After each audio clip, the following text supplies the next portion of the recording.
High বন্ধুরা, নমস্কার, সুপ্রভাত সবাইকে। সকাল সকাল আমি বেরিয়ে পড়েছি আসানসোল থেকে পুরুলিয়ার উদ্দেশ্যে। তো আমি আমার বাহনকে নিয়ে এসেছি এবারে। এত সুন্দর মনোরম পরিবেশ, সকালবেলাটা নিস্তব্ধ, কলকাতার কোলাহল থেকে দূরে। যদিও আসানসোলটা ইন্ডাস্ট্রিয়াল বেল্ট, তাও পরিবেশটা খুবই মনোরম। তো বাইক চালাতে চালাতেই ছোট্ট ভিডিওটা না করা থেকে আমি আটকাতে পারলাম না নিজেকে।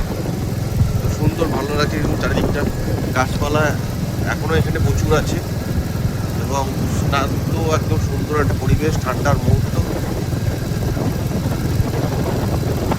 আর সোজা রাস্তা চলে গেছে। এরকম মনোরম পরিবেশে বাইক চালানোর মজাই একটা আলাদা। চলুন, দেখা হবে পুরুলিয়াতে। আমি গিয়ে ছোটো ছোটো কিছু ভিডিও করবো, কেননা বসন্তকাল জাস্ট আসছে, তো হতে পারে কিছু ওখানে মনোরম দৃশ্য দেখতে পাবো।